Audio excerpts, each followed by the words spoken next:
Hola, bienvenidos a DigiSchool. Yo soy Oscar Benavides, tu profesor de inglés. En esta ocasión vamos a aprender cómo hacer preguntas y negaciones en pasado simple.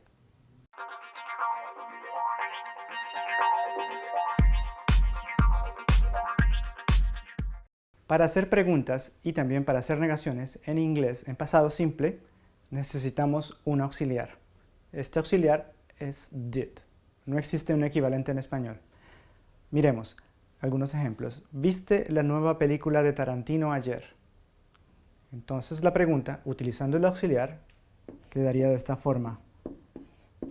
Did you see the new Tarantino movie yesterday? Y así tenemos una pregunta en pasado simple. Vemos que utilizamos el auxiliar did. Ahora vamos a responder esta pregunta de forma negativa y vemos cómo vamos a utilizar el auxiliar did. No, no fui al cine, me quedé en casa. No, I didn't go to the movies, I stayed home.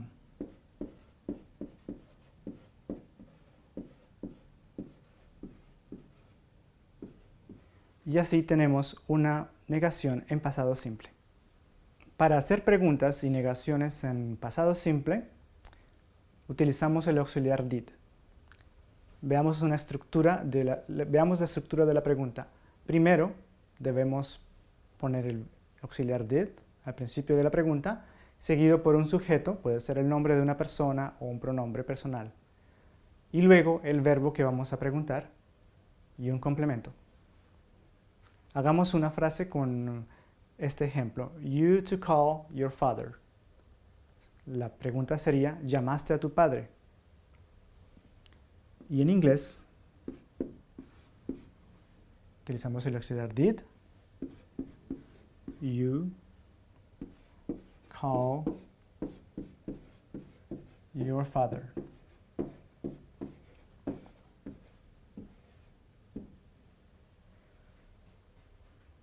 Y vemos la pregunta. Entonces tenemos el auxiliar did, seguido por un sujeto, puede ser cualquier sujeto, y luego con el verbo, la base verbal, y luego escribimos un complemento.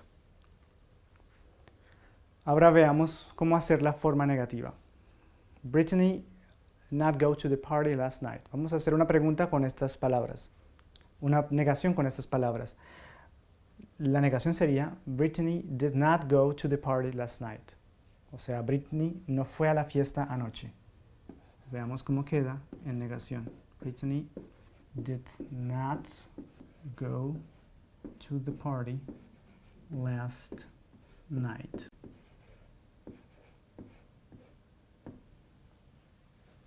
Y observamos que para hacer la negación simplemente agregué la palabra not entre el auxiliar did y la base verbal.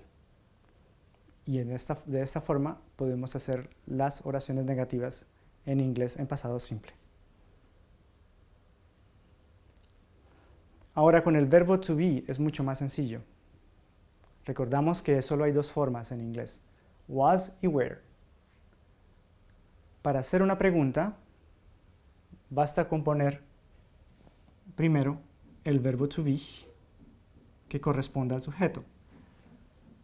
Entonces, la pregunta con estas palabras. ¿Estuviste en casa ayer? Were you at home yesterday?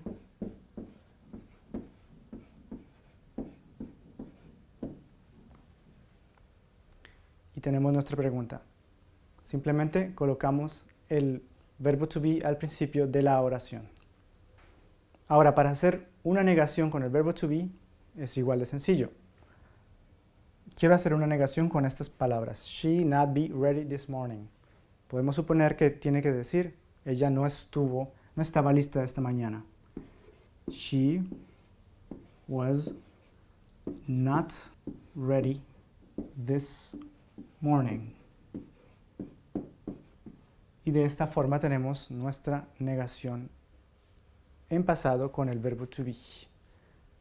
Simplemente agregamos la palabra not después del verbo to be y antes del complemento. Bueno, espero que les haya gustado esta lección sobre el pasado simple. Los invito a consultar más fichas sobre este tema en nuestro portal y hasta pronto en DigiSchool. Muchas gracias.